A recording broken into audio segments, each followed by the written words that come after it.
Hello students, welcome to DG learning classes. DG learning classes में आप सभी का बहुत बहुत स्वागत है। Today we will learn about the uses of preposition. Let us start with definition. What are prepositions?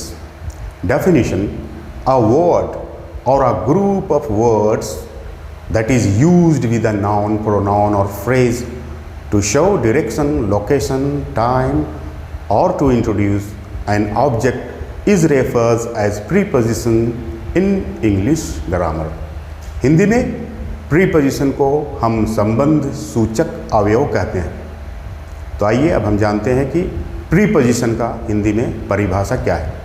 परिभाषा: अंग्रेजी भाषा के वे शब्द या शब्दों का समूह जो किसी नाउन या प्रोनाउन के पहले स्थित किया जाता है और वह उस नाउन या प्रोनाउन का किसी दूसरे शब्द से संबंध प्रदर्शित करता है, प्रीपोजिशन कहलाता है। जैसे एग्जाम्पल देखिए यहाँ, आई एम एट क्लासरूम। यहाँ एट संबंध स्थापित करता है आई एम एंड क्लासरूम को, तो यहाँ एट प्रीपोजिशन है। दूसरा एग्जाम्पल इधर देखते हैं, we will go to school on Monday. यहाँ पर टू और ऑन दोनों प्रीपोजिशंस हैं। तो अब सवाल ये है कि कितने प्रीपोजिशंस इंग्लिश ग्रामर में है। तो हम आइए इसकी जानकारी लेते हैं कि इंग्लिश ग्रामर में लगभग 150 मेन प्रीपोजिशंस हैं, यानी कि there are about 150 main prepositions in English language, जिसमें बेसिक या सिंपल प्रीपोजिशंस अबाउट 50 हैं, यानी लगभग 50 हैं, और कंपाउंड प्रीपोजिशंस लगभग 100 हैं, 100 हैं। तो इंग्लिश लैंग्वेज में लगभग 150 मेन प्रीपोजिशंस हैं, 50 बेसिक्स और 50 कंपाउंड प्रीपोजिशंस। अब इन 150 प्रीपोजिशंस को क्लासिफिकेशन कैसे किया गया, इनके टाइप्स क्या हैं, इसके बारे में आगे हम जानते हैं। तो इन 150 प्रीपोजिशंस को 10 टाइप से बांटा गया, यानी कि there are 10 types of prepositions, जिसमें से 4 प्रीपोजिशंस फॉर्मेशन के एतबार से हैं और 6 प्रीपोजिशंस यूज़ के एतबार से हैं। यानी कि यहाँ आप देखेंगे कि काइंड्स ऑफ प्रीपोजिशंस 10 है, जिसमें 4 प्रीपोजिशंस शब्दों के बनावट के एतबार से हैं और 6 टाइप्स ऑफ प्रीपोजिशंस यूज़ के एतबार से हैं। तो आइए अब हम इनका नाम जानते हैं कि ये 10 प्रीपोजिशंस क्या हैं। तो types of prepositions: number 1, simple preposition, double preposition, compound preposition, participle preposition, preposition for time, preposition for place, preposition for direction, preposition for agent, preposition for instrument and preposition for idioms and phrases.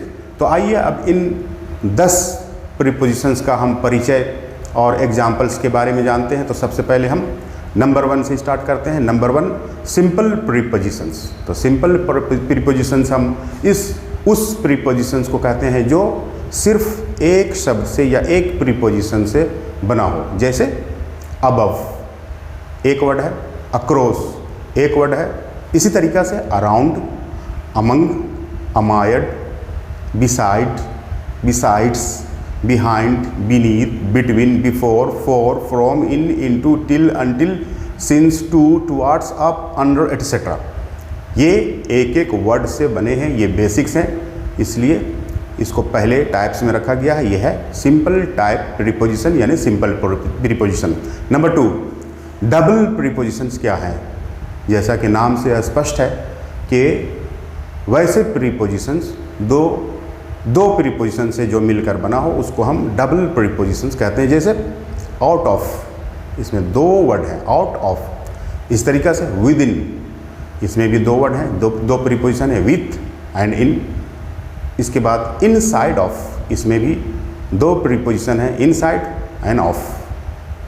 तीसरा प्रकार preposition का है compound preposition.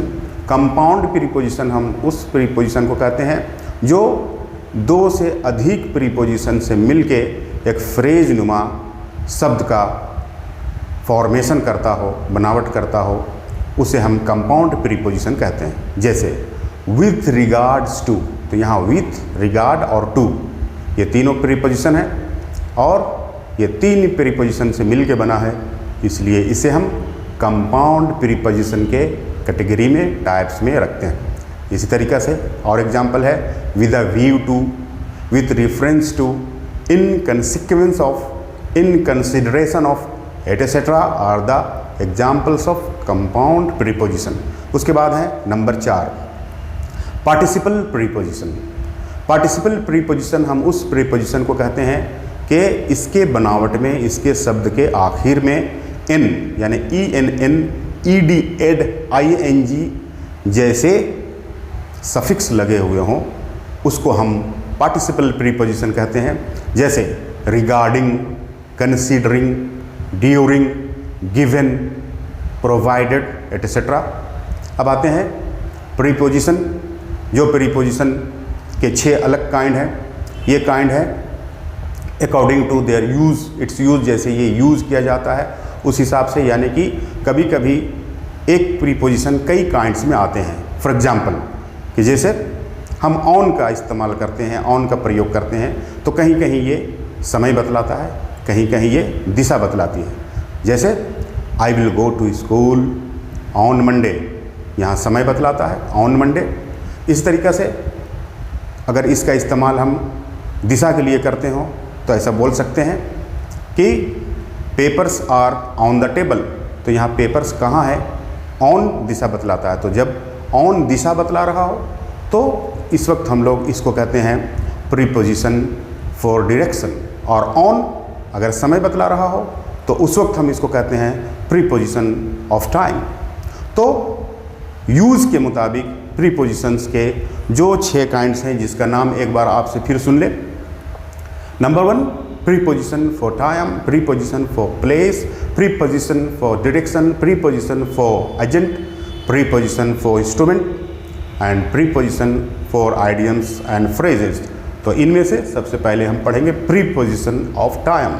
तो preposition of time बहुत सारे हैं, लेकिन हम आपके सिलेबस के मुताबिक यहाँ पर चर्चा करेंगे सिर्फ 3 प्रीपोजिशन का, जिसका सबसे ज़्यादा इस्तेमाल होता है और इसे कहा जाता है प्रीपोजिशन ऑफ टाइम। तो ये प्रीपोजिशन है ऑन, इन, एट। देखिए यहाँ स्क्रीन पर नीचे क्लॉक के नीचे एट, उसके बाद कैलेंडर के नीचे ऑन, और यहाँ एक चित्र में मौसम दर्शाया गया है, उसके नीचे इन।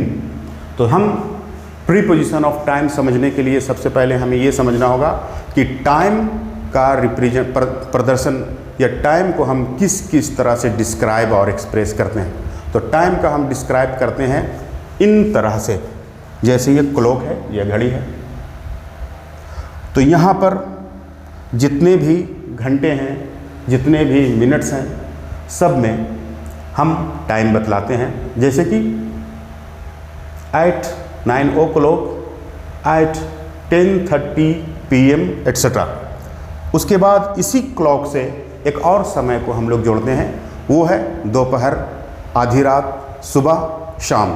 तो ये सभी में हम एट का प्रयोग करेंगे। ये यानी कि जो घड़ी से या क्लॉक से डिपेंड करता हो समय, उसमें हम किस प्रीपोजिशन का इस्तेमाल करेंगे, एट का। जैसे eight 9 o'clock, eight evening etcetera. दूसरा समय हम बतलाते हैं कैलेंडर से।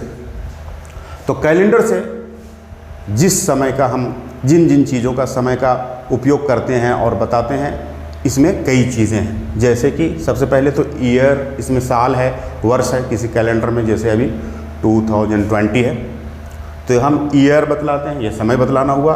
कैलेंडर में हम मंथ्स बतलाते हैं, डेज बतलाते हैं और डेट्स बतलाते हैं।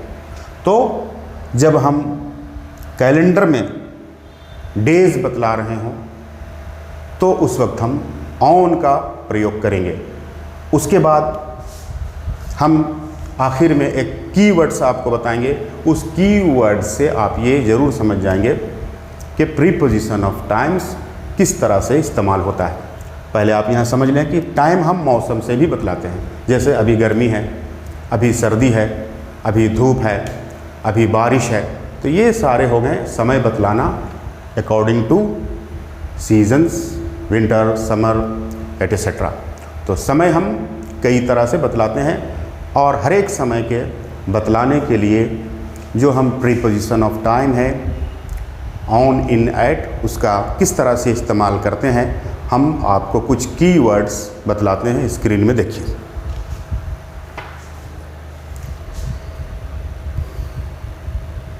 ये क्लॉक के साथ एट लिखा हुआ है। तो जहां आप कोई स्पेसिफिक टाइम बतला रहे हो, 9 o'clock, 10:30 o'clock एटसेट्रा, तो यहाँ पर हम एट का इस्तेमाल करेंगे। जैसे I will go to school at 9 o'clock, तो यहाँ एट होगा 9 o'clock से पहले। इसी तरीक़ा से दूसरा प्रीपोजिशन देखिए, ये भी है preposition of time on. On का उपयोग हम करेंगे कैलेंडर में डेज, डेट्स एंड ओकेजन्स में। डेज, डेट्स एंड ओकेजन में। जैसे I will go to school on Monday, ये हो गया डेज। उसके बाद I will go to school on Saturday, ये हो गया डेज। आई विल या I won't go to school on Republic Day, ये एक ओकेज़न हो गया। तो जहाँ पर हम डेज बता रहे हों, जहाँ पर हम डेट्स बतला रहे हों, जहाँ पर हम ओकेज़न बतला रहे हों, इसमें हम ऑन का प्रयोग करेंगे। उसके बाद आइए इन का प्रयोग हम कहाँ कहाँ करेंगे? वीक्स, जैसे कि जहाँ पर हमको वीक्स बतलाने हो, हफ्ते बतलाने हो, in second week, in third week etcetera. Months बतलाने हो, in September, in October etcetera. Years बतलाने हो, इन 2020, इन 2019 एटसेट्रा। जहाँ पर सीजन्स बतलाने हो, in winter, in summer, in rainy seasons etcetera. तो ये हैं कीवर्ड्स कि इनका हम उपयोग करेंगे weeks, months, years and seasons में। तो ये हैं preposition of time on, in, at का प्रयोग। इसके बाद हम आते हैं अगला काइंड्स में, प्रीपोजिशन ऑफ प्लेसेस। कि प्रीपोजिशन ऑफ प्लेसेस क्या है? तो ऐसे प्रीपोजिशंस जो हमें स्थान से पहले या स्थान को सूचित करता हो, उसे हम प्रीपोजिशंस ऑफ प्लेसेस कहते हैं। जैसे at, on, in etcetera. Example, meet me at the library, यहाँ तो एट प्रीपोजिशन ऑफ प्लेस है। I am trapped in the elevator, मैं एलिवेटर में यानी कि जो लिफ्ट है उसमें फंस गया। तो यहाँ पर इन एक प्रीपोजिशन है और ये प्रीपोजिशन ऑफ प्लेस कहलाता है। यहाँ पर जो प्लेस सूचित कर रहा है। उसके बाद है कि is that a cat sleeping on your car, तो यहाँ पर कार में ऑन जो है वो प्रीपोजिशन ऑफ प्लेसेस है, वो प्लेस बतलाता है। उसके बाद आता है नंबर इस क्लास के अंत में प्रीपोजिशन ऑफ डायरेक्शन के। ऐसा प्रीपोजिशन जो डायरेक्शन बतलाता हो, इसको भी हम लोग अंतिम में शॉर्ट में समझ लेंगे कि ऐसा प्रीपोजिशंस, इन्हीं प्रीपोजिशंस के सबसे ज़्यादा इस्तेमाल हैं, प्रयोग हैं। तो प्रीपोजिशन ऑफ डायरेक्शन को जान लें, याद कर लें कि कौन कौन से हैं। तो ये प्रीपोजिशंस हैं above, across, along, among, around, at, behind, below, beside, over, through, towards, up, down, between, by, inside, in, near etcetera. तो ये सब हैं preposition of direction, preposition of direction को समझने के लिए आप एग्जाम्पल देखें यहाँ पर कि हम इसको किस तरह से समझ सकते हैं। बॉक्स और बॉल ये दो ऑब्जेक्ट हैं। तो यहाँ पर देखेंगे आप कि दो बॉक्स के बीच में अगर कोई सब्जेक्ट है तो वहाँ पर हम बिटवीन का प्रयोग करेंगे। इसी तरीक़ा से आगे आप देखिए कि यहाँ पर ठीक बगल में, यानी कि सब्जेक्ट यहाँ हम मानते हैं बॉल को, और ये रखा हुआ है बॉक्स के बगल में, तो इसको हम कहेंगे नेक्स्ट टू। इसी तरीक़ा से उसके बगल में आप देखिए, यानी कि फिर से एक बार समझिए आप कि अगर हम बॉल को डाल देते हैं बॉक्स में तो यहाँ पर प्रीपोजिशन होगा इन द बॉक्स। अगर हम ऊपर रखते हैं तो यहाँ होगा ऑन द बॉक्स, और बॉल को अगर बॉक्स के नीचे रखते हैं तो यहाँ होगा अंडर द बॉक्स, और उसके बगल में रखते हैं सामने तो हम लिखते हैं नेक्स्ट टू द बॉक्स। उसके बाद दो बॉक्सेस के बीच में अगर बॉल हो तो यहाँ पर हम प्रयोग करेंगे बिटवीन का, यानी कि ball is between the boxes. उसके बाद सामने रखा हुआ हो तो हम लिखेंगे इन फ्रंट ऑफ, और अगर बगल में रखा हुआ हो कोई भी चीज़, ऑब्जेक्ट अगर दायां बायां बगल में हो तो उसको हम लोग कहते हैं बिहाइंड द बॉक्स। तो ये है preposition of direction. Preposition of direction के साथ ही आज हम इस क्लास को कंक्लूड करते हैं, और तब तक के लिए हम आपसे इजाज़त चाहते हैं कि फिर हम एक अगले सब्जेक्ट के साथ आपसे इस चैनल में मिलेंगे। और इस चैनल को आप सब्सक्राइब ज़रूर करें और लाइक भी करें, और वीडियोज़ को बार बार देखें और नोट डाउन भी करें। तब तक के लिए थैंक यू, धन्यवाद।